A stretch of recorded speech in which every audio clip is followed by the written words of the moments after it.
విద్యార్థి మిత్రులందరికీ శుభోదయం. మనము ప్రపంచ పదులు అనేటటువంటి పాఠ్యాంశాన్ని చెప్పుకుంటా ఉన్నాం.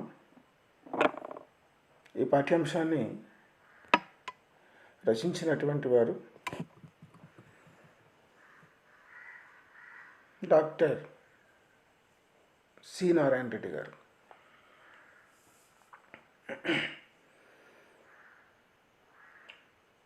ఒక నిర్దిష్ట గేయగతిలో 5 పాదాలుగా సాగిపోయే మాత్రా ఛందస్సులో చేసిన ఒక వైవిధ్యభరితమైన ప్రయోగ రూపం ప్రపంచ పద్దులు. ఇవి ముక్తకాలు ప్రపంచ తత్వాన్ని విస్తరించి 5 పాదాలలో ఉపమాన నిరూపణతో లోకాన్ని వ్యాఖ్యానించాడు కవి. ఈ ప్రపంచ పదులు చదువుతూ ఉంటే మనిషిలో గూడు కట్టుకున్న దైన్యం ఎగిరిపోయి ధైర్యం వస్తుంది. ప్రతికూల భావనల స్థానంలో ఆశావాద దృక్పథం, ఆత్మవిశ్వాసం పెంపొందుతాయి. సినారే గారి యొక్క విశిష్ట తాత్విక భావనల సంపుటి ఈ ప్రపంచ పదులు. మనము కవిగారి పరిచయం చేసుకోవడం జరిగింది ఇంతకుముందే గత వీడియోలో. వారి గురించిన విశేషమైన అంశాలు మనము అధ్యయనం చేశాం. ఇంకా మనం చాలా చూడాల్సి ఉంటుంది, కానీ ఆ బాధ్యత మీదే. కవి పట్ల మీకు సానుభూతి కలగడం ఎంత ముఖ్యమో వారి రచనలు సేకరించి చదువుకోవడం అంతే ముఖ్యం. దాని కొరకు మీరు లైబ్రరీలో అన్వేషించవచ్చు, లేదా విలువైన పుస్తకాలు కలిగి ఉన్న వారి వద్దకు వెళ్ళినా చదువుకోవచ్చు, లేదా మీకు మీరుగానే పుస్తకాలు కొనుక్కొని చదవచ్చు. మిత్రులారా, రేపు రాబోయేటటువంటి కాలానికి మీరు ఈ సాహిత్యపరమైనటువంటి వారసత్వాన్ని మీరు తీసుకొని వెళ్ళాలి. దాన్ని మీరు మర్చిపోరాదు.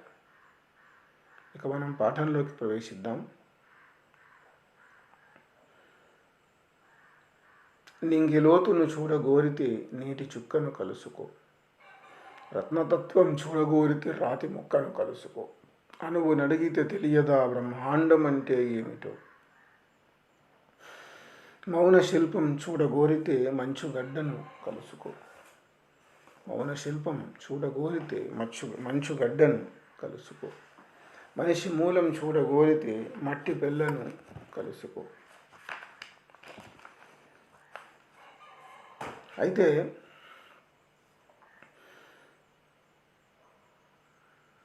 మీకు ఇందులో కవిగారి ఉద్బోధ కనిపిస్తూ ఉంటుంది. నింగిలోతును చూడగోరితే నీటి చుక్కను కలుసుకో, రత్నతత్వం చూడగోరితే రాతి ముక్కను కలుసుకో, అనువు నడిగితే తెలియదా బ్రహ్మాండం అంటే ఏమిటో, మౌనశిల్పం చూడగోరితే మంచుగడ్డను కలుసుకో, మనిషి మూలం చూడగోరితే మట్టి బిడ్డను కలుసుకో, అనువు నడిగితే తెలియదా బ్రహ్మాండం అంటే ఏమిటో. ఇక్కడ పంచపాదాల్లో 3వ పాదం చాలా ముఖ్యమైన పాదం. అనువు నడిగితే తెలియదా బ్రహ్మాండం అంటే ఏమిటో. బ్రహ్మాండం మన కంటికి కనిపించేటటువంటి ఈ జగతి, అనంతకోటి విశ్వం, పాలపుంతలు, నక్షత్రాలు, గ్రహమండలాలు, ఇదంతా బ్రహ్మాండమే. ఈ బ్రహ్మాండాన్ని తెలుసుకోవాలి అంటే మనం మూలంలోకి ప్రవేశిస్తే, అన్వేషిస్తూ వెళ్తే అది చిన్న అణువు నుంచి ప్రారంభమైనట్లుగా తెలుస్తుంది. చిన్న అణువు నుంచి ప్రారంభమైనట్లుగా తెలుస్తుంది.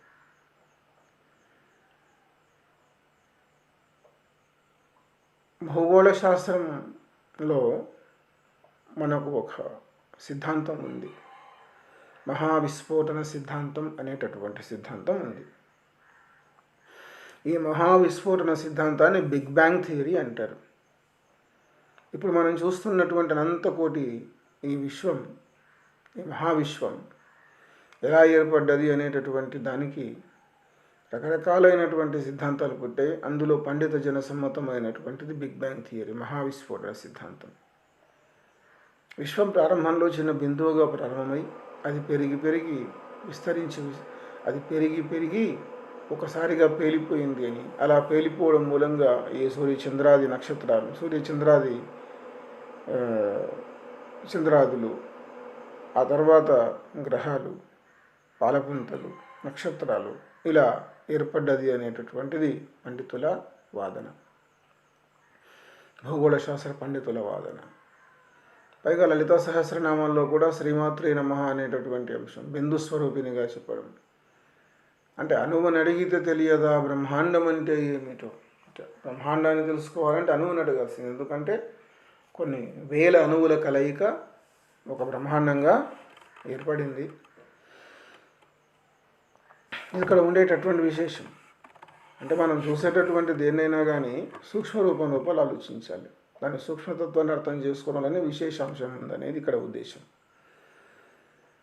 నింగి లోతును చూడగోరితే నీటి చుక్కను కలుసుకో. ఆకాశం యొక్క లోతును తెలుసుకోవాలి అనుకుంటే మనం చేయాల్సిన పని ఏందయ్యా అంటే నీటి చుక్కని అడిగితే చెప్తుంది. నీటి చుక్కని అడిగితే ఎట్లా చెప్తుంది, లేదా నీటి చుక్కని కలుసుకుంటే ఎట్లా చెప్తుంది? నీటి చుక్క మనం జలచక్రం అనేటటువంటి మాట విని ఉన్నాం. సూర్యుడు అతని వేడికి నీరంతా ఆవిరి కావడం, అది నెమ్మదిగా పైకి వెళ్ళి మేఘాల రూపంలో పరివర్తన చెందడం, మేఘాలు అనుకూల వాతావరణం రాగానే తిరిగి వర్షించడం, ఇదంతా జలచక్రం. అంటే నీటి చుక్కని అడిగితే మనకు నింగిలోతు తెలుస్తుంది అనేది ఇక్కడ ఉండేటటువంటి సూత్రార్థం. రత్నతత్వం చూడగోరితే రాతి ముక్కను కలుసుకో. రత్నం యొక్క గొప్పతనం తెలుసుకోవాలన్నా, రత్నం యొక్క విలువ తెలుసుకోవాలి అన్నా మనం రాతి ముక్కను కలుసుకోవాలి. ఎందుకంటే రాళ్లలో నుంచే రత్నాలు పుడతాయి, రాళ్లలో నుంచే రత్నాలు పుట్టాయి. ఆ రత్నాలు గొప్ప విలువైనవి, రాయికే విలువ లేదు. కానీ దాని తత్వం తెలియాలంటే మాత్రం మనము రాతి దగ్గరికే వెళ్ళవలసి ఉంటుంది. అలాగే మౌన శిల్పం చూడగోరితే మంచు గడ్డను కలుసుకో. ఆ యొక్క మౌన శిల్పాన్ని చూడాలంటే, మౌనంగా నిలబడి ఉన్నటువంటి శిల్పాన్ని చూడాలి అనుకుంటే మంచుగడ్డను కలుసుకోవాలి. మంచుగడ్డ నీటి బిందువుల సమూహం, నీళ్ళన్నీ ఘనీభవించినప్పుడు ఏర్పడేటటువంటి రూపం మంచుగడ్డ. దాన్ని కలుసుకుంటే మనకు మౌన శిల్పాన్ని చూడొచ్చు. మనిషి మూలం చూడగోరితే మట్టి బిడ్డను కలుసుకో. మనిషి మూలం, మానవుల యొక్క మూలాన్ని తెలుసుకోవాలంటే మట్టి బిడ్డనే మట్టి బిడ్డతోటే మాట్లాడాలి. ఎందుకంటే ఈ భూమి అనంతకోటి జీవరాశులకు జన్మనిచ్చింది, నీటినిచ్చింది, పాడి పంటలను ఇచ్చింది. అనంతకోటి జీవరాశుల్లో మానవుడు కూడా ఒకడు. ఈ మానవుడు ఈ భూగోళం మీద తన తెలివితేటలతో, ప్రకృతి ప్రసాదించినటువంటి వరాలతో అనంతమైనటువంటి నాగరికతను సృష్టించాడు. ఈ అనంతమైనటువంటి నాగరికత ఒక నిరంతర ప్రయాణం. రోజు రోజుకు కొత్త పుంతలు తొక్కుతూ వెళ్తున్నటువంటి నాగరికత, మనిషి ఎదుగుతున్నటువంటి మనిషి అన్ని రంగాలుగా. ఇవన్నీ ఎక్కడ దీనికి ఆధారం ఏంటంటే మట్టి బిడ్డని. అంత పెద్ద గొప్పగా ఎదిగినప్పటికీ చివరికి మానవుడు యొక్క మూలతత్వం మట్టి బిడ్డను తెలుసుకుంటేనే మనకు అర్థమవుతుంది. ఎందుకంటే భూమి మీదనే సమస్త జీవరాశుల మనుగడకు ఆధారం తల్లి. కాబట్టి మనిషి మూలం చూడగోరితే మట్టి బిడ్డను కలుసుకో. ఎటుపోయి మన మూలంలోకి వెళ్తేనే విషయం మనకు అర్థమవుతుంది. ఆ మూలంలోకి వెళ్ళడానికి ఇవన్నీ, నింగిలోతం చూడాలంటే నీటి చుక్కను తెలుసుకోవాలి, రత్నతత్వం చూడాలంటే రాతి ముక్కను తెలుసుకోవాలి, మూలం తెలుసుకోవాలి. మౌన శిల్పం చూడాలనుకుంటే చూడగోరితే మంచుగడ్డను కలుసుకోవాలి. మనిషి మూలం చూడగోరితే మట్టి బిడ్డను కలుసుకోవాలి. కాబట్టి ఇక్కడ ఏంది విశేషమైన అణువుని అడిగితే తెలియదా బ్రహ్మాండం అంటే ఏమిటి, ఆ మూలాన్ని అడిగితే తెలుస్తుంది అసలు విషయం ఏందనేది. అణువు అనేది ఇక్కడ మూలం, బ్రహ్మాండం అంటే ప్రపంచం. ఈ విశ్వంభర యొక్క రహస్యాన్ని తెలుసుకోవడం ఇది. అలాగే మరొకటి, పక్షి రెక్కలకు మబ్బులు గొడుగులు పట్టినప్పుడే సార్థక్యం, పారే ఏటికి పైరు గొంతులో పాడినప్పుడే సార్థక్యం, ఏ లక్ష్యానికి కట్టుబడక బ్రతికీడ్చుకుపోతే ఏం లాభం, నేర్చిన చదువుకు జాతి జాతకం మార్చినప్పుడే సార్థక్యం, కట్టుబానిసకు సంఖ్యలు మట్టి కరిచినప్పుడే సార్థక్యం.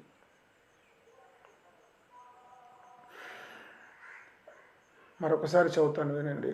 పక్షి రెక్కలకు మబ్బులు గొడుగులు పట్టినప్పుడే సార్థక్యం, పారే ఏటికి పైరు గొంతులో పాడినప్పుడే సార్థక్యం, ఏ లక్ష్యానికి కట్టుబడక బ్రతికీడ్చుకుపోతే ఏం లాభం, నేర్చిన చదువుకు జాతి జాతకం మార్చినప్పుడే సార్థక్యం, కట్టుబానిసకు సంఖ్యలు మట్టి కరచినప్పుడే సార్థక్యం. ఇక్కడ చూడండి ఎంత చక్కగా ఉంది.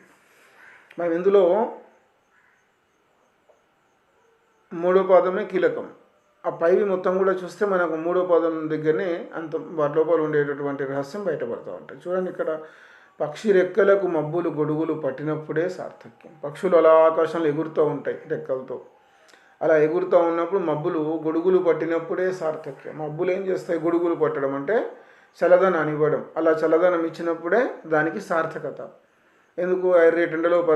ఎర్రటి ఎండలో ఎగురుతూ ఉంటాయి, అలసిపోతూ ఉంటాయి. అలా అలసిపోయినప్పుడు ఆ చల్లదనము పక్షులకు ఒక రకమైనటువంటి ఆనందాన్ని కలిగిస్తుంది. అందువల్ల ఆ మబ్బులకు సార్థకత ఏంది? పక్షి రెక్కల గొడుగులు పట్టడం. పారే ఏటికి పైరు గొంతులో పాడినప్పుడే సార్థక్యం. అలా ప్రవహించేటటువంటి నదికి అక్కడ ఉండేటటువంటి పైరు ఉంటుంది. ఆ పంట పైరుకు ఆ పైరు గొంతులో పాడినప్పుడే సార్థక్యం. పైరుకు నీరు అందుతే, నీరు చేవ కాబట్టి ఆ నీరు అందినప్పుడు పైరు పచ్చగా పెరుగుతుంది, ఏపుగా పెరుగుతుంది, బలంగా పెరుగుతుంది. అదే నీటికి సార్థకత. వృధాగా సముద్రంలో కలిస్తే ఏం సార్థకత? పండే పంటలకు పనికొస్తున్న నీటికి సార్థకత. నేర్చిన చదువుకు జాతి జాతకం మార్చినప్పుడే సార్థక్యం. నువ్వు చదువుకున్న చదువుకు జాతి యొక్క జాతకాన్ని మార్చినప్పుడు మాత్రమే సార్థకత. ఎందుకంటే అందరూ చదువుతారు, అందరూ ఎదుగుతారు. కానీ కొందరు మాత్రమే మహాపురుషులు కాగలుగుతారు. అలా మహాపురుషులు అయినటువంటి వాళ్ళు తాము చదువుకున్నటువంటి చదువును అందులోపల ఉండేటటువంటి తాము ఏదైతే చదువుకున్నారో దానిలోని సారాన్ని తెలుసుకున్న తర్వాత దాన్ని ఆచరిస్తేనే గొప్పవాళ్ళు అవుతారు. అందుకనే ప్రహ్లాదుని హిరణ్యకశిపుడు ఏం చదువుకున్నావు నాయన అంటే, చదువులలోని మర్మం వెళ్ళి చదివిది తండ్రి అన్నాడు ఆయన. ఆ రహస్యాన్ని కనుక్కున్నాడు కాబట్టి శ్రీమన్నారాయణునిపై నన్ను మనసు లగ్నం చేయగలిగాడు. ఇక్కడ కూడా మనం నేర్చుకున్నటువంటి చదువుకు జాతి యొక్క జాతకాన్ని మార్చడం అనేది చేసినప్పుడే దానికి సార్థకత అనేది ఏర్పడుతుంది. కట్టు బానిసకు సంఖ్యలు మట్టి కరచినప్పుడే సార్థక్యం. పుట్టుకతోటే బానిసగా ఉండేటటువంటి వానికి సంఖ్యలు అనేవి అది మట్టి లోపల కలిసినప్పుడు మాత్రమే సార్థకత ఏర్పడుతుంది. అంటే వాని యొక్క స్వేచ్ఛ ఏర్పడ్డప్పుడు, ఆ స్వేచ్ఛ విలువ వారు తెలుసుకున్నప్పుడు, యజమాని నుంచి ముక్తి పొందినప్పుడు ఆ బానిసకు సార్థకత ఏర్పడుతుంది. ఎందుకంటే గమనించి వాడు స్వయంగా జీవించవు, చివరిమైన ఆధారపడవలసిన అవసరం. ఇది ఇక్కడ ఉండే విశేషం. ఇప్పుడు మనం 4వ పదం అర్థం అయిపోయింది కదా. ఏ లక్ష్యానికి కట్టుబడక బ్రతికీడ్చుకుపోతే ఏం లాభం. జీవితం అన్నాక ఏదో ఒక లక్ష్యం ఉండాలి. అలా లక్ష్యం లేకుండా జీవించుకుంటూ పోతే ఏం లాభం. అంటే లక్ష్యం లేనటువంటి ప్రయాణం మంచిది కాదని కవి గారు చెప్తున్నారు. ఇది సర్వసాధారణంగా ఈ మధ్యకాలంలో ఈ పర్సనాలిటీ డెవలప్మెంట్ ప్రబోధించేటటువంటి వాళ్ళు చాలా ఎక్కువైపోయినటువంటి ఈ కాలంలో వాళ్ళందరి నోట ఏకతాటిగా వస్తున్నటువంటి మాట, ఏ లక్ష్యానికి కట్టుబడకుండా బ్రతుకును సాగిస్తే ఏం లాభం అనేటటువంటి మాట. ఈ లక్ష్యం వైపు ప్రయాణము చేయడంలో ఒక తమాషా ఉంది. ఎందుకంటే target is it self A problem. అయితే ఒకటేంటంటే లక్ష్యం అనేది తాత్కాలికమైనటువంటి మజిలీని మాత్రం గుర్తుపెట్టుకోవాలి. ఒక మజిలీ తర్వాత మరొక మజిలీ, మరొక మజిలీ తర్వాత మరొక మజిలీ, ఇలా వెళ్ళిపోతూ ఉంటుంది. కానీ ఏది ఏమైనా ఒక్కొక్క దాన్ని సాధించుకుంటూ వెళ్ళిపోవడమే జీవితానికి సార్థకత. అంతేగాని లక్ష్యం అంటూ లేకుండా అలా వెళ్ళిపోవడం వల్ల వచ్చేటటువంటి లాభం ఏమీ లేదు. అది ఇంకా అనిగత జీవితం అవుతుంది. కాబట్టి మీరు దీన్ని గుర్తుపెట్టుకోవాలి. మసక పట్టిన అద్దమైన ముఖం చూడక మానుతామా, ముసురు పట్టిన వేలనైనా ముందు సాగక ఆగుతామా, ఎప్పుడో ఒకనాడు మృత్యువు తన్నుకొని పోతుందిలే అని దడలు పుట్టిన గుండెలో రక్తాన్ని పంపక ఆపుతామా, నడుం కట్టిన ఆశయాలకు పిడికిలెత్తక వీగుతామా. మసక పట్టిన అద్దమైన ముఖం చూడక మానుతామా, ముసురు పట్టిన వేలనైనా ముందు సాగక ఆగుతామా, ఎన్నడో ఒకనాడు మృత్యువు తన్నుకొని పోతుందిలే అని దడలు పుట్టిన గుండెలో రక్తాన్ని పంపక ఆపుతామా, నడుం కట్టిన ఆశయాలకు పిడికిలెత్తక వీగుతామా.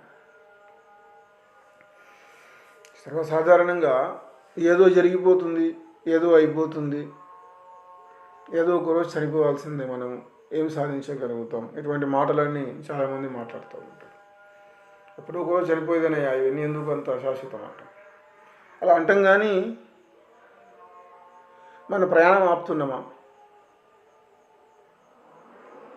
మనకు తెలుసు పుట్టినటువంటి ప్రతి ప్రాణి గిట్టక తప్పదు. జాతస్య హి ధ్రువో మృత్యు ధ్రువం జన్మ మృతస్య. పుట్టిన వానికి మరణము తప్పదు, మరణించిన వానికి తిరిగి జన్మ తప్పదు అనేది భగవద్గీత కారుడు చెప్తున్నటువంటి మాట. ఆ విషయం తెలుసు. నీవు ఎంత సంపాదించినా ఏమి చేసినా ఏదో ఒకరోజు మృత్యువు నిన్ను తన్నుకొని పోతుందనే విషయము తెలుసు. అలా అని మనము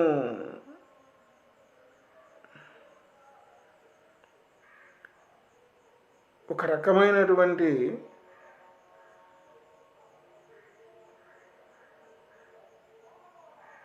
స్తబ్దంగా ఉండగలుగుతాము, స్తబ్దతతో ఉండగలుగుతాము? ఉండలేము. చచ్చిపోతామని మనం ఏ ప్రయత్నం చేయకుండా ఉండలేం కదా. చనిపోతామని అందరికీ తెలుసు. కానీ అలాంటప్పుడు ఏ ప్రయత్నం చేయకుండా ఉండొచ్చు, కానీ అలా ఉండలేము. ప్రయాణం నడుస్తూనే ఉంటుంది.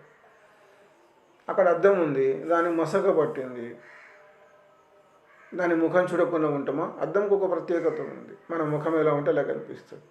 అద్దానికి ఏ రకమైన భగవంతాలు లేవు. అందమైన ముఖాన్ని భద్రపరుచుకొని ప్రతి ఒక్కరికి అదే చూపదు. నీ ముఖం నీలాగనే చూపుతుంది. ఆ మసక పట్టిన అద్దాన్నైనా కానీ మసక పట్టిన అద్దమైన ముఖం చూడక మానుతామా.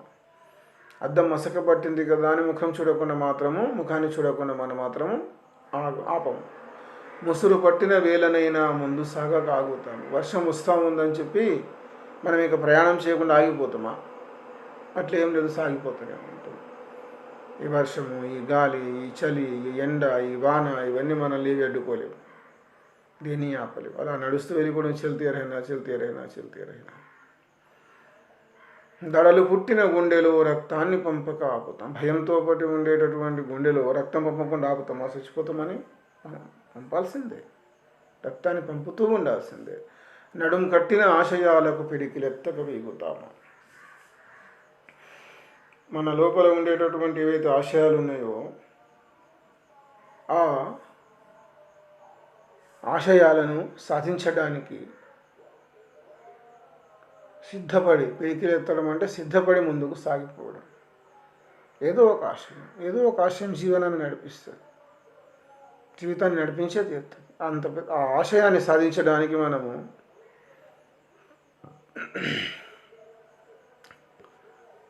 ప్రయత్నం చేయకుండా ఉంటామా? మొత్తం సూత్రం తెలుసు మనకు. నీవు ముందుకు సాగినా సాగకపోయినా, చూసి మొహాన్ని చూసుకోకపోయినా, ఏం చేసినా ఏం చేయకపోయినా ఏదో ఒకరోజు ఓ దీంతో ఆయేగా, ఎప్పుడో ఒకనాడు మృత్యువు తన్నుకొని పోతుంది అనే విషయం తెలుసు. కానీ ఏ పని ఆపుతలేదు, అన్ని పనులు ముందుకెళ్ళిపోతూనే ఉన్నాయి. మీకైనా ఏముంటుందంటే ప్రతి ఒక్క వ్యక్తి కోరుకునేది ఏంటి అంటే ఏదైనా ఒకటి సాధించాలని, సంతోషంగా ఉండాలని, ఉన్న జీవితంలో హ్యాపీగా గడపాలనే కోరిక అందరికీ ఉంటుంది. దాని కొరకు వాడు నిరంతరం ప్రయాణం చేస్తూనే ఉంటాడు.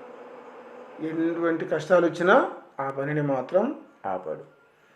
ఏ రాపిడి లేకుండా వజ్రం ఎలా మెరుస్తుంది, ఏ అలజడి లేకుండా సంద్రం ఎలా నిలుస్తుంది, నడిపించే చైతన్యం లేనిదే నడవదు ఈ సృష్టి, ఏ ప్రేరణ లేకుండా నాదం ఎలా పలుకుతుంది, ఏ స్పందన లేకుండా హృదయం ఎలా బ్రతుకుతుంది, ఏ రాపిడి లేకుండా వజ్రం ఎలా మెరుస్తుంది, ఏ అలజడి లేకుండా సంద్రం ఎలా నిలుస్తుంది, నడిపించే చైతన్యం లేనిదే నడవదు ఈ సృష్టి, ఏ ప్రేరణ లేకుండా నాదం ఎలా పలుకుతుంది, ఏ స్పందన లేకుండా హృదయం ఎలా బ్రతుకుతుంది, నడిపించే చైతన్యం లేనిదే నడవదు ఈ సృష్టి. ఈ సృష్టి మనం చూస్తే, ఈ ప్రకృతిని చూస్తే అంత ఒక క్రమబద్ధంగా సాగినట్లుగా ఉంటుంది. చెట్లు చిగురిస్తాయి, గాలి వీస్తుంది, అగ్ని మండుతుంది, పుట్టినటువంటి పిల్లవాడు ఎదుగుతూ ముసలివాడైపోతాడు. సూర్యుడు ప్రతిరోజు ఉదయమే ఉదయిస్తాడు, సాయంత్రం అస్తమిస్తాడు, చంద్రుడు రాత్రే వస్తాడు.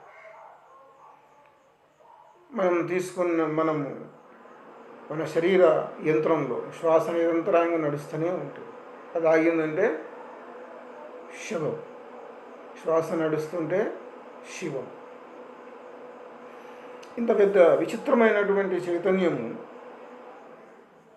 ఒక క్రమబద్ధంగా నడుస్తున్నటువంటి సృష్టికి ఏ చైతన్యం ఆధారం? వాస్తవానికి అది మనకు తెలియదు. కానీ అనంత మానవుని యొక్క అన్వేషణలో దేవుడు పుట్టాడు అక్కడ. నడిపించే చైతన్యం లేనిది నడవదు ఈ సృష్టి. ఈ సృష్టి అంతా నడవాలంటే ఒక చైతన్యం ఉండాల్సిందే. ఆ చైతన్యం నడిపిస్తూ ఉంది. అలా నడిపిస్తున్నటువంటి చైతన్యం వల్లనే ఈ సృష్టి అంతా కూడా క్రమబద్ధంగా నడుస్తూ ఉంది. కాబట్టి ఇక్కడ ఈ రహస్యమే అది. ఎందుకంటే మానవుడు ఈ రహస్యాన్ని కనుక్కునే ప్రయత్నంలో చాలామంది ఉంటారు. కానీ అందరూ 1000 మంది ప్రయత్నం చేస్తే ఒకరు పొందగలుగుతాడు, ఆ రహస్యాన్ని చూడగలుగుతాడు. అది కూడా ఒక గొప్ప విశేషం. అది నడిపించే చైతన్యాన్ని కనుక్కోవాలనే ప్రయత్నం చేయడం అనేది ఒక ప్రత్యేకత. ఎందుకంటే సర్వసాధారణంగా అందరు అలా బతికేస్తుంటారు. దేని గురించి ఎప్పుడూ ఆలోచించరు.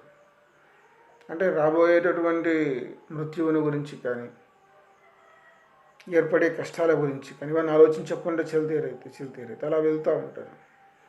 కానీ ఏదో ఒక రోజు ఆలోచించినప్పుడు అన్ని క్రమబద్ధంగా జరిగిపోతున్నట్లుగా అనిపిస్తాయి మనకు. ఈ సృష్టి రచనా విశేషంలో ఏదో ఒక రహస్యమైనటువంటి చైతన్యం నడిపిస్తూ ఉంది. అందుకనే కవిగారు నడిపించే చైతన్యం లేకపోతే నడవదు ఈ సృష్టి. అందుకనే మళ్ళీ ఏం చెప్తున్నాడు? ఏ రాపిడి లేకుండా వజ్రం ఎలా మెరుస్తుంది? అసలు వజ్రం మెరవాలంటే ఏం చేయాలి? వజ్రం అనేది ముడి వజ్రంగా ఉన్నప్పుడు ఏ కాంతులు ఉండవు. ముడి వజ్రంగా ఉన్నప్పుడు అంటే దాన్ని తవ్వి తీసినప్పుడు అందులో ఏ కాంతి ఉండవు. దానికి మెరుగు పెట్టినప్పుడే ఆ వజ్రం లోపల ఉండేటటువంటి కాంతి బయటపడుతుంది. దాని తలుకుతనం బయటపడుతుంది, మెరుపుతనం బయటపడుతుంది.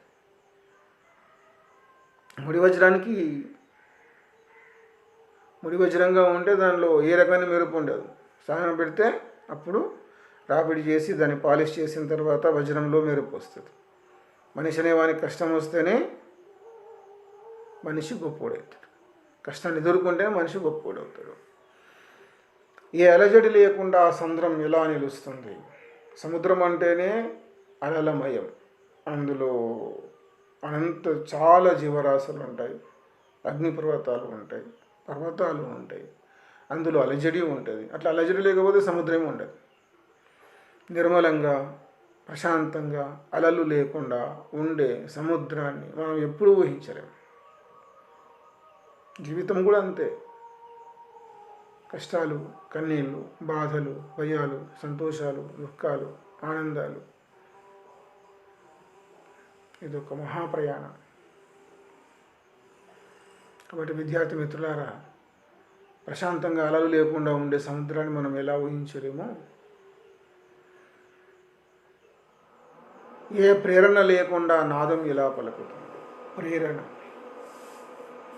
ఇన్స్పిరేషన్. ఒక నాదం పుట్టాలంటే దానికి ప్రేరణ కావాలి. ఇక్కడ ప్రేరణ లేకుండా నాదం ఎలా పలుకుతుంది? నిశ్చల స్థితిలో ఉన్న వస్తువు నిశ్చల స్థితిలోను, చలన స్థితిలో ఉన్నటువంటి వస్తువు చలన స్థితిలోను బాహ్యమైనటువంటి బలం ప్రయోగించకపోతే ఆగదు. ఇది బహుశా న్యూటన్ రెండో గమన సూత్రం అనుకుంటాను నేను. అంటే ఇక్కడ ఏదో ఒక ప్రేరణ లేకపోతే, ప్రేరణ అనేది వ్యక్తిగత ప్రేరణ ఉంటుంది, బాహ్య ప్రేరణ ఉంటుంది. రెండు రకాలుగా.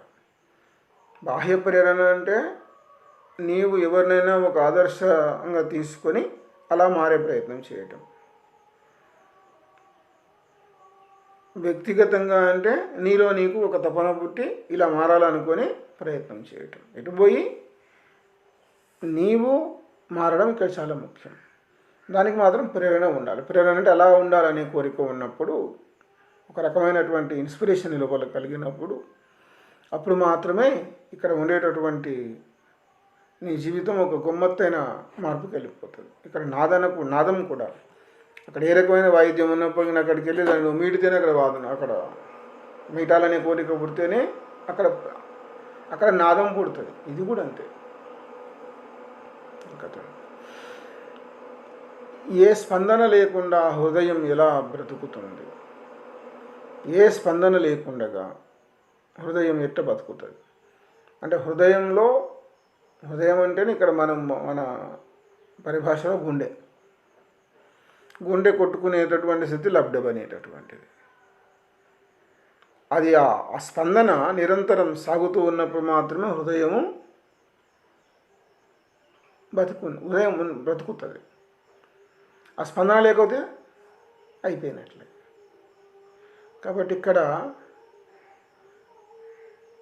వజ్రం రాపిడి లేకుండా మెరవలేదు, సముద్రం అలజడి లేకుండా ఉండలేదు, చైతన్యం లేకుండా ఈ సృష్టి నడవదు.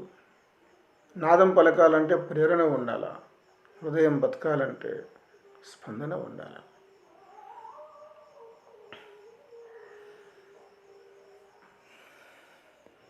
మరొకటి, ఈ చెట్టును చూసిన మరో నిమిషం ఆ మట్టిని కాస్త తలచుకో. ఈ గట్టును చేరిన మరో నిమిషం ఆ పుట్టిని కాస్త తలచుకో. నువ్వెంతటి ఎత్తుల్లో ఉన్నా జన్మించిన సంచిని మరవకోదన్. ఈ మేడను ఎక్కిన మరో నిమిషం ఆ మెట్లను కాస్త తలచుకో. ఈ గద్దెను ఏలిన మరో నిమిషం ఆ శుద్ధులు కాస్త తలచుకో. నీవు ఈ చెట్టును చూసిన మరో నిమిషం ఆ మట్టిని కాస్త తలచుకో. ఒక మహావృక్షాన్ని చూసావు నువ్వు. చూడగానే దాని లోపల నుండి విస్తరించినటువంటి దాని శాఖలు, ఆ తడు శాఖల్లో విశ్రాంతి తీసుకుంటున్నటువంటి పక్షులు, ఆ చెట్టు ఇస్తున్నటువంటి చల్లని గాలి, అక్కడి నుంచి వస్తున్నటువంటి సుగంధం, అది ఇస్తున్నటువంటి ఫలాలు, పుష్పాలు, ఇవన్నీ చూసి ఆనందించడం అందరూ చేస్తారు. కానీ ఆ చెట్టు తన వేళ్ళు పాతుకోవడానికి, బలంగా ఎదగడానికి సహకరించినటువంటి భూమి, ఆ చెట్టు విత్తనంగా ఉన్నప్పుడు ఆ విత్తనంలో నుంచి మొలక పైకెత్తి ఒక మహావృక్షంగా మారడానికి తోడ్పడ్డటువంటి మట్టిని ఒక్కసారి మనం గుర్తుపెట్టుకోవాలి. ఆ మట్టి ఆ చెట్టును నశించకుండా చూస్తూ ఉంది, దానికి జీవ చైతన్యాన్ని అందిస్తూ ఉంది. ఆ చైతన్యాన్ని అందించేటటువంటి ఆ మట్టిని మనం తెలుసుకోవడం చాలా ముఖ్యం. ఇది కృతజ్ఞత. ఈ గట్టును చేరిన మరు నిమిషం ఆ పుట్టిని కాస్త తలచుకో. ఈ గట్టు చేరగాని అంటే నువ్వు నది దాటుతూ ఉన్నావు. నది దాటినప్పుడు అపరిచితానికి వెళ్ళినప్పుడు సర్వసాధారణంగా ఒక మాట ఉంది, ఏరు దాటినాక తెప్ప తగిలేయడం అనేటటువంటి మాట. ఏరు దాటిన తర్వాత తెప్ప తగిలేయడం అనేటటువంటి మాట ఉంది. నీవు నదిని దాటడానికి పనికి వచ్చేటంత వరకు ఆ పుట్టిని వాడుకొని తర్వాత ఇంకా దాన్ని మరిచేసి వెళ్ళిపోతే ఏం బాగుంటుంది? అంటే నీకు అది సహకరించింది. ఆ సహకరించినటువంటి దాన్ని ఎప్పటికీ మర్చిపోకూడదు, దాన్ని తలుచుకోవాలి, ధన్యవాదాలు చెప్పాల్సిందే. ఇప్పుడు రొండాబెర్న్ అనేటటువంటి ఆవిడ ఈ మధ్యకాలంలో శక్తి రహస్యం చెప్పింది. అందులో భాగంగా వాళ్ళు కృతజ్ఞత అనేటటువంటి మాటను చాలా గొప్పగా చెప్పారు. అంటే చెట్టుకు ఊతమిచ్చి అది నిలబడేలా చేసినటువంటి మట్టిని మనం తలుచుకోవాలి. గట్టును చేరగానే మన ఆ గట్టుకు చేరడానికి సహకరించినటువంటి పుట్టిని మనము తలుచుకోవడం అంటే ధన్యవాదాలు చెప్పడం నా ఉద్దేశంలో. ఈ మేడను ఎక్కిన మరో నిమిషం ఆ మెట్లను కాస్త తలుసుకో. నువ్వు ఉన్నత స్థాయికి ఎదగవచ్చు. ఎదిగినప్పుడు ఎంతోమంది నీకు సహకరించి ఉంటారు. నీకు ఎంతోమంది సహకరించి ఉంటారు. అలా సహకరించి ఉన్నప్పుడు వాళ్ళందరినీ మనం గుర్తుపెట్టుకోవాలి. అదే సమయంలో నువ్వు మేడ మెట్లు ఎక్కి పైకి వెళ్ళినావు, మేడ మీదకి ఎక్కేసినావు. ఎక్కినప్పుడు మేడను ఎక్కడానికి నీకు సహకరించింది ఎవరు? గాలే? ఏమిలే, మెట్లే. ఆ మెట్లను కూడా మనం తలుచుకోవాల్సిందే. ఈ గద్దెను ఏలిన మరో నిమిషం ఆ సిద్ధులు కాస్త తలుచుకో. అందరూ ఏం చేస్తారంటే, గద్దె అంటే సింహాసనం, అధికారంలోకి పోవడానికంటే ముందు చాలామంది చాలా రకాల నీతులు చెప్తారు. ఇట్లా ఉండాలి, అట్లా ఉండాలి, అట్లా చేయాలి, ఇట్లా చేయాలి అని చెప్పేసి. నిజంగా వాడు సింహాసనం ఎక్కగానే తను ఏమేమి మాటలు చెప్పిండో ఒకసారిగా తలుసుకోవాల్సి ఉంటుంది. అలా తలుసుకోకపోతే ప్రజలకు వాడు న్యాయం చేయలేకపోవచ్చు. లేదా తను చేసేటటువంటి అధికారపరమైనటువంటి వ్యవస్థ నడిపేటటువంటి పద్ధతి కూడా సరిగా ఉండకపోవచ్చు. అందుకని చెప్తా ఉన్నాడు కవి, నువ్వెంతటి ఎత్తులో ఉన్నా జన్మించిన సంచిని మరవకూడదు. నువ్వు ఏ స్థాయిలో ఉన్నా నీకు జన్మనిచ్చిన తల్లిని మర్చిపోకూడదు. ఇక్కడ ఉండేటటువంటి విశేషాంశం ఇది. నేను ఇంకా ఎన్నో రకాలుగా మీరు అర్థం చేసుకోవచ్చు విద్యార్థి మిత్రులారా. నిప్పులు వీచే ఎడారి ఎదపై నీటి చుక్క ఆశ, మరణం ముసిరే ఎడ సమాధి తలపై గరిక మొక్క ఆశ. ఆడదులే ఈ లోకం ఊపిరి ఆశే లేకుంటే, వెలుతురు చచ్చిన గగనం కంటికి వేగు చుక్క ఆశ.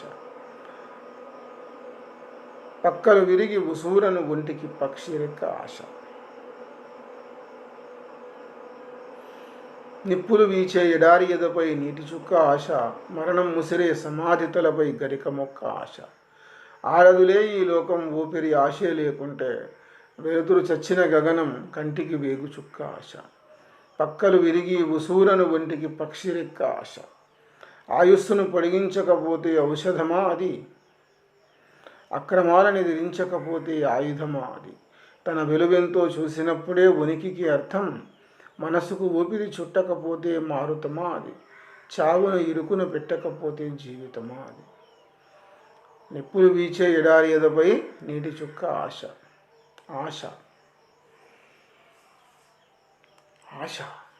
ఆశను మనం ఒక చిన్నప్పుడు చదువుకున్నటువంటి ఒక పాఠంలో ఒక మాట ఉంది, ఆశ మేలు దురాశ తగదు.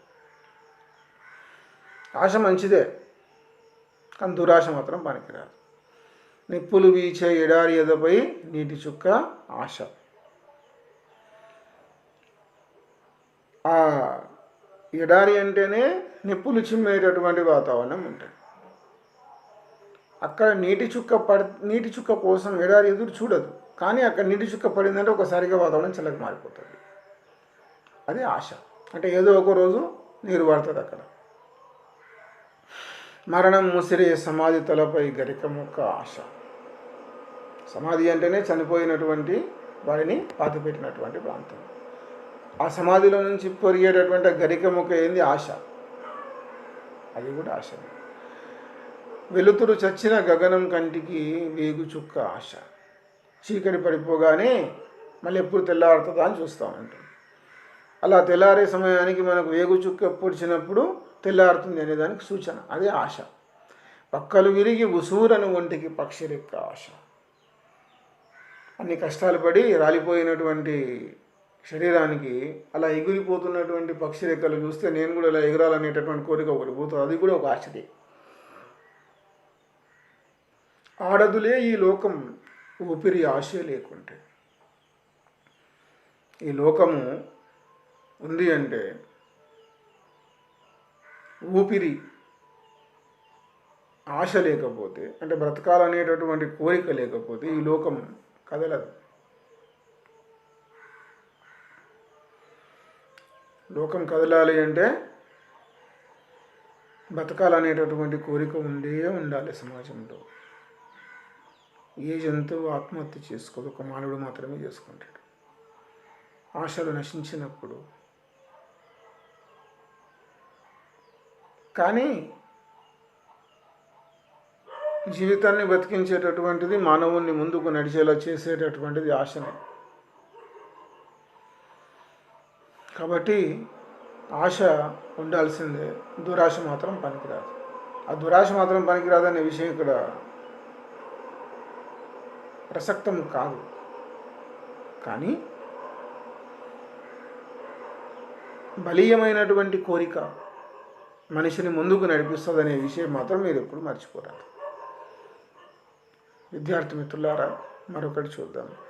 ఆయుస్సును పొడిగించకపోతే ఔషధమా అది, అక్రమాలను ఎదిరించకపోతే ఆయుధమా అది, తన విలువెంతో చూసినప్పుడే ఉనికికి అర్థం, మనసుకు ఊపిరి చుట్టకపోతే మారుతమా అది, చావును ఇరుకున పెట్టకపోతే జీవితమా అది. ఇప్పుడు రోగాలు వచ్చినప్పుడు, జీవితేచ్ఛ నశించినప్పుడు మనం చేసేటటువంటి పని ఔషధాలు వేసుకోవడం. ఇప్పుడైతే మరి చీటికి మాటికి అన్నిటికీ మందులు వేసుకోవడమే అలవాటు అయిపోయింది. ఒక ఔషధం వేసుకున్నప్పుడు అది మన ఆయుష్ను పొడిగించాలి.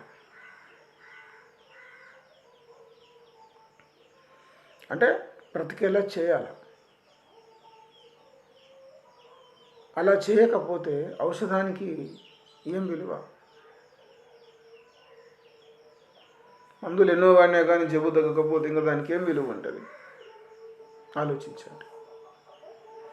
అక్రమాలను ఎదిరించకపోతే ఆయుధమా అది, అక్రమాలను ఎదిరించకపోతే ఆయుధమా అది. మన కళ్ళ ముందల ఎన్నో రకాల ఘోరాలు జరుగుతున్నాయి. ఆ ఘోరాలను కనుక ఎదిరించకపోతే ఇక మన దగ్గర ఆయుధం ఉండి ఏం లాభం? ఆయుధం ఉండి ఏం లాభం? అయితే ప్రతి ఒక్క అక్రమాన్ని ఎదిరించలేకపోవచ్చు, కానీ మినిమం ప్రశ్నించకపోతే నష్టమే. ప్రశ్నించడం అనేది చాలా కీలకమైనటువంటి విషయం. అందుకే ఎనుగోపి గారు అప్పుడెప్పుడు రాసినటువంటి కవితలో ఇదే మనకు కనిపిస్తుంది. పిడికెడు కత్తులకు వందల పిడికిళ్ళు తల వంచుకునే ఉండాలా అని.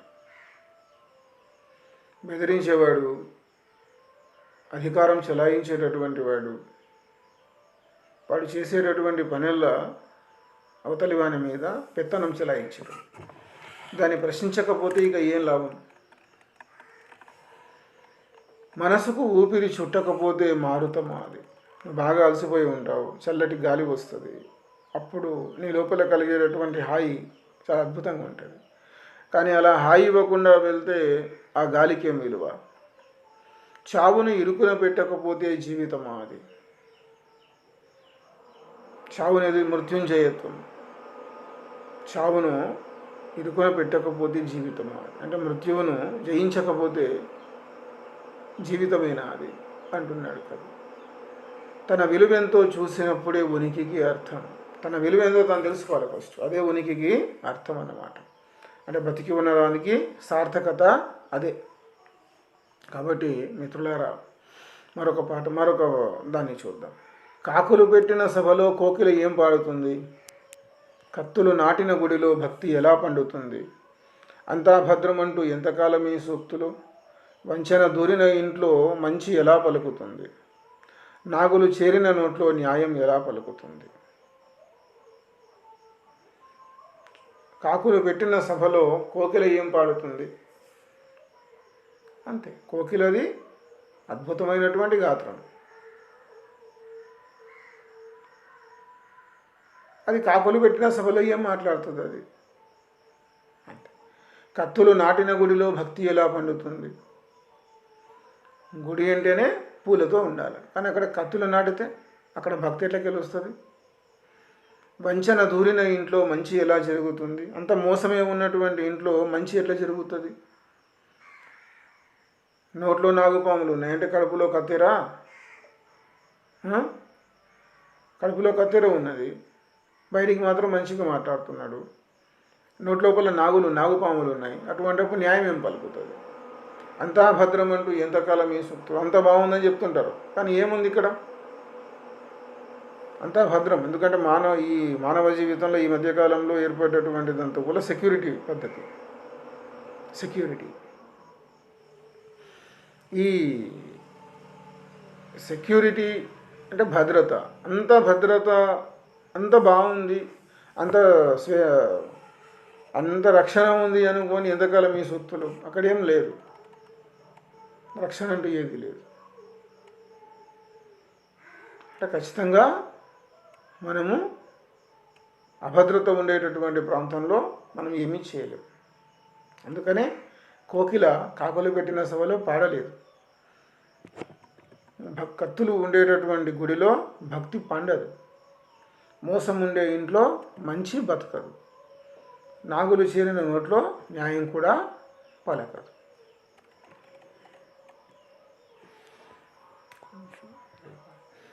ఎంత దున్నినా మట్టికి ఎప్పుడైనా కలత ఉన్నదా? ఎంత ఉరికినా ఈటికి ఎప్పుడైనా నలత ఉన్నదా? అంతలోనే ఉసూరంటూ అలసి సులసి పోతున్నారా? ఎంత ఎగసినా నింగికి ఎప్పుడైనా కొరత ఉన్నదా? ఎంత పీల్చినా గాలికి ఎప్పుడైనా కోత ఉన్నదా?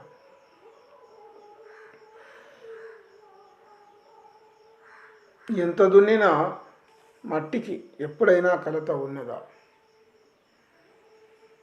భూమిని ఎన్నిసార్లు దున్నినా కానీ అది ఏమాత్రం కలత చెందదు.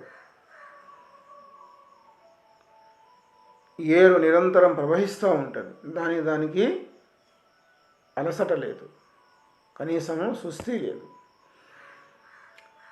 నింగి ఎంత ఎగసినా నింగికి ఎప్పుడైనా కొరత ఉన్నదా? నువ్వు ఎంత దూరం ఆకాశాన్ని అందుకోవడం ప్రయాణం చేసినా కానీ కొరత అందుతుంది, అది అందదు. ఎంత పీల్చినా గాలికి ఎప్పుడైనా కోత ఉన్నదా? నువ్వు ఎంతో పీలుస్తున్నావు గాలిని, కానీ ఎప్పుడైనా కోత ఉన్నదా? కొరత ఉంది, అక్కడ కొరత అది సరిపోయినంత ఉంది. కాబట్టి అంతలోనే ఉసూరంటూ అలసి సులసి పోతున్నారా? ఎంత దానికే మీరు అలసిపోతున్నారా? ఉసూరు అనుకుంటా. ఇక్కడ ఉండేటటువంటి విషయం, ఎంత కష్టపడ్డా కానీ అలసట అంటూ ఉండకూడదు అనేది కవి గారి యొక్క ఉద్దేశం.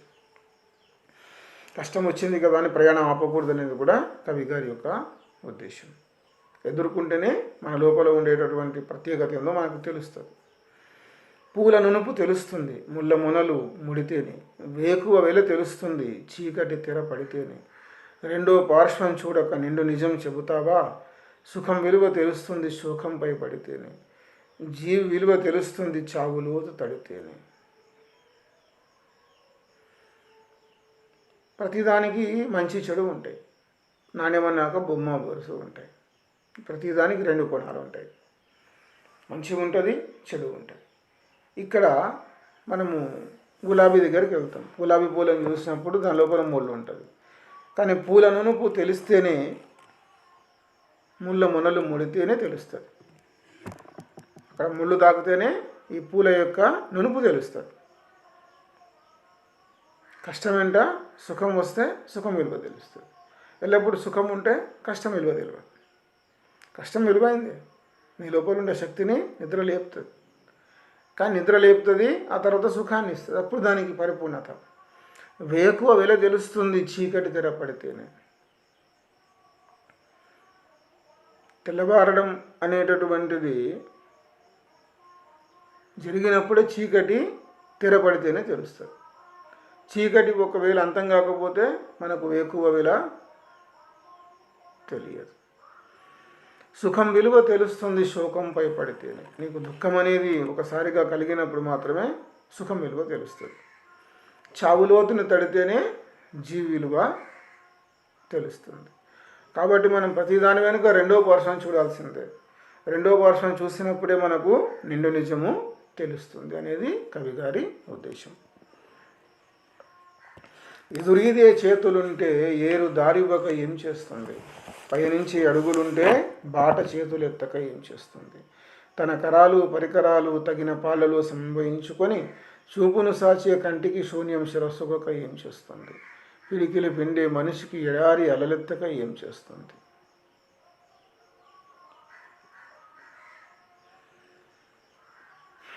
ఏరు దారివ్వక ఏం చేస్తుంది? ఎదురీది చేతులుంటే. నది ఎదురీదుతున్నావు, అటువంటిప్పుడు ఖచ్చితంగా దారి ఇస్తుంది. అంతేగాని నేను ఎక్కడ పోనీయనని అడ్డుకోదు. అంటే ప్రయాణం చేస్తూ ఉంటే ఖచ్చితంగా దారి దొరుకుతుంది. పయనించే అడుగులుంటే బాట చేతులు ఎత్తక ఏం చేస్తుంది? నువ్వు నడుస్తూ పోతూ ఉంటే బాట ఆటోమేటిక్గా చేతులు ఎత్తేస్తుంది. ఎందుకంటే ఇక మనం ముందే ఒక చైనా సామెత విన్నాం, 1000 కిలోమీటర్ల ప్రయాణమైన ఒక్క అడుగుతోనే మొదలవుతుంది. కాబట్టి ఇక్కడ నీవు నడుస్తూ ఉంటే దూరం కాదు, నీ ప్రయాణం దగ్గర పడుతూ ఉంటుంది. చూపును సాచే కంటికి శూన్యం శిరస్సుగొక్క ఏం చేస్తుంది? ప్రపంచంలో మనం ఈ మధ్యకాలంలో చాలా మొబైల్స్ చూస్తూ ఉన్నాం. ప్రారంభంలో 13 మెగాపిక్సెల్ అంటేనే ఆ కెమెరా అద్భుతంగా ఉందనుకున్నాం. ఆ తర్వాత కొంచెం దాని స్థాయి పెంచి 16 మెగాపిక్సెల్, 18, ఇప్పుడు 64 మెగాపిక్సెల్స్ వచ్చాయి. అయితే ఇక మన కన్ను విషయానికి వస్తే కొన్ని దాదాపుగా 1,00,000 మెగాపిక్సెల్ ఉండేటటువంటి శక్తి కన్నుకు ఉన్నది. అద్భుతమైనటువంటి ప్రత్యేకత కన్నది. ఎంత దూరమైనా చూడగలుగుతుంది. ఇట్లా చూపు సాచిన కంటికి ఆ శూన్యం శిరస్సు ఒకక ఏం చేస్తుంది? పిడికిలి పిండే మనిషికి ఎడారి అలలెత్తక ఏం చేస్తుంది? కష్టపడే మనిషికి ఎడారి కూడా దారి ఇచ్చేస్తూనే ఉంటాడు. తన కరాలు పరికరాలు సమన్వయించుకొని తగిన పాళ్ళలో అన్నీ సమన్వయించుకొని ముందుకు వెళ్ళేటటువంటి మనిషికి ఏదైనా అసాధ్యం కాదు. చివరిది, చీకటికి చురక పెడుతుందిలే చిన్ని మినుగురు పురుగు, మొండివానను ఆపుతుందిలే 2 మూడల గూరుగు. మంచి ఏ కొంచెమైనా చాలు మార్పు తేవాలంటే, దూరాన్ని చెరిపేస్తుందిలే బారు చీమల పరుగు, పాపాన్ని కడిగి వేస్తుందిలే పాల నవ్వుల నొరుగు. చిన్ని మినిగి పురుగు చీకట్లో తలుకు తలుకుమని మెరుస్తూ ఉంటుంది. 2 మూరల గొడుగు మొండివానను ఆపుతుంది. బారు చీమల పరుగు దూరాన్ని చెరిపేస్తుంది. పసిపాపల నవ్వుల నురుగు పాపాన్ని కడిగి వేస్తుంది. చక్కటి నవ్వు. మంచి ఏ కొంచెమైనా చాలు మార్పు తేవాలంటే, మార్పు తేవాలి అంటే మంచి కొంచెం ఉంటే చాలు. ఆ కొంచెం ఉందంటే మార్పు దానంతట అదే వచ్చేస్తుంది. కాబట్టి విద్యార్థి మిత్రులారా, మీరు ఈ ప్రపంచ పదులు మరీ మరీ చదువుతూ ఉంటే మీ లోపల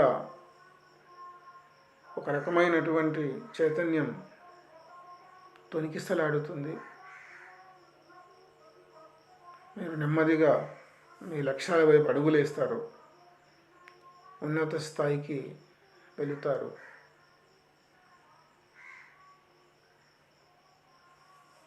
ఈ విషయాన్ని గుర్తుంచుకొని ఇప్పుడు నేను చెప్పినటువంటి పాఠాలను మననం చేసుకుంటూ ఉంటారని ఆశిస్తూ సెలవు తీసుకుంటున్నాను. ధన్యవాదాలు.